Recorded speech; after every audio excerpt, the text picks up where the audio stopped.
زه د روغلي ټوله خلک شکریه ادا کوم چې په یوه مختصر غږ باندې تاسو ټول راووتلی. ملګري دلته وخت په وخت احتجاجي نه شوي دي، تقریري نه هم سره کړي دي، په هر څه سره پوهیږي. یو وخت و چې دلته څوک اغوا شه بیا میش ویل چې دا اغوا کارون دي، دا پلونکی دی، دا پلونکی دی. خو نن خبرې د منځه تللې دي. نن دلته میش په دا باندې پیدل وي چې که دلته ټارګېټ کیلینګ کیږي، که دلته دماکه کیږي، که دلته اغواکاري کیږي، دا د دغه امایي، د دغه آی اس آی او د دغه ای جی اف سی په خواشه باندې کیږي. مازید میز دا د کرایې په بدماشون پسې نه ګرځي، نه پسې ګرځېدلی شي. موی وارث درته ویلي وي چې دا د کرایې بدماشون یې زامن دي، پلور یې بار په کالونۍ کې ورته لوستی چې میز تغییروي، پلور وی تغییروي، زامن وی بهر ته خپل کارور شي. خو یوه خبره ډېره اهمه ده چې دی په دا ټیپک ځنې حال کې د میش خلک ولې اغوا کوي. تاسو ته پاته وه چې د نن ورځې پورې چې په دا خطا کې چېرته دهشتګردي کېدله، دغه امایي، دغه آی اس آی، دغه جرنلونه وریپۍ ورکولې. خو نن یې د ملک اقتصاد ملک په ډیفالټ کول دی. د ده سره ریپۍ نشته چې دی دا ټیپک زن خلک په سرکوري ریپۍ باندې منظم کو. نو د یخې د پوره د تو د پاسل د ربلې د پوره لور د تو په ریپۍ درته تېروي. دولتا طارق اغواشي، دولتا جمشید اغواشي، دولتا ډاکټر نورخانان اغواشي. پاناباد ریپۍ د دغه علاقه کې چې کوم د کرایې قاتلون دي، چې کوم د کرایې بدماشون دي، چې شپه یې په کالونۍ کې وي ورسره د ورځې دلته د ترخڅې پښتینه کرووځي چې زه د اسلام ټیکادور یم. میش د پېژني چې ته هېڅ د اسلام ټیکادور نه یې، ته د پنجابي د کرایې بدماش یې. په تو باندې د پښتونه نوم چې همیش کښېږدي، دا د شرم خبره ده. د کرایې بدماشون ته دی د چا نه 2 کروړه وکوشي، د چا نه 3 کروړه وکوشي. تاسو ته پاته ده چې په ونه کې چې څوره پوډریون دي، دی سره یې وڅویتا کړي دي. د تورې شیشې بیجو ورته پې کو، 5 زره ریځ ورکوي، سکوټر ورته پې کو، خپل تربرینه پې ډزوي، خپل عزیزون پې اغوا کوي. نو دا کیسې ماضي د هیچا نه پټې نه دي.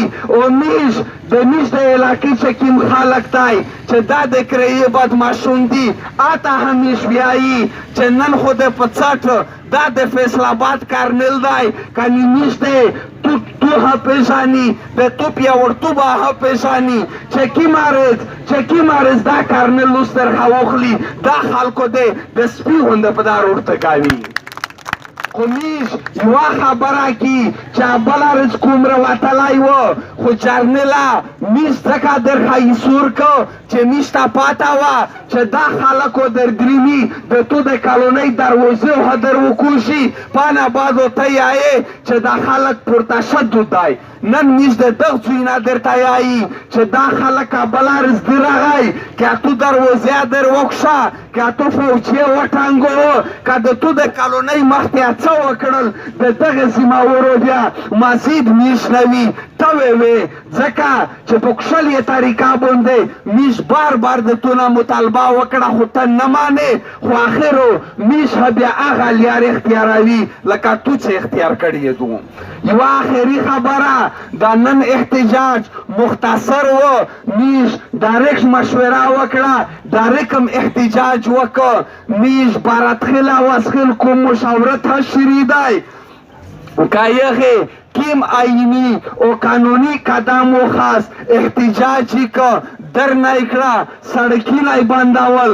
پاکې میش ورته ویلي هدي چې دا ټول سیاسي خلکو ورسره وي، او که وانه په 13 تاریخو میش ولسي پاڅون یوه کلکه فیصله کړي. خو زه تاسو ټولو نه اپیل که چې تاسو د میش ملګرتیا کوئ. او یوه خبره بله، عالم د نیش ډیر قدرمن دی د نیش د خوره دی نیش دا اولسی پاسون یورنا دوا ورانه څلور پنځه ورانه دی ته زوت ورغلی دی ته سول وکړه دی ته سیناټي وکړه دی ته وویل چې لکه نن چې پی ټي ایم ان پی پښتونخوا جماعت اسلامي ان ډي ایم دا ټوله پارټۍ د امن د پورا پی وزیر وتلی دي مولانا صاحب ته د میسره په دا ګاډه لیار کې راون شه مولانا صاحب ته مزید د کومه تقسیموه میش خپل سول سیناټي ورته کړی دی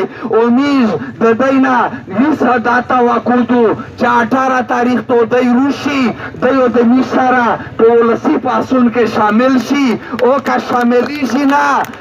شاملیږي نه بیا کومه دا د تو ذمه‌ورادو چې ته پښتنه ځنې وکړه چې استوزه ته خو د چچنیا مسلمون د فلسطین مسلمون د عراق مسلمون د دا ټول سره یو کاوه ها یا دغه ټول پورا داوه کې بیا دا د ونه خلک یهود دي که اسرائیل دي که څه شی دي چې په روزانه بنیاد باندې قتل کیږي او ته د دغه خلک سره په یوه زوی په یوه لیار تاک ته تیار نه یې ډېره مننه ډېره شکریه علام تل ابود خوښو لره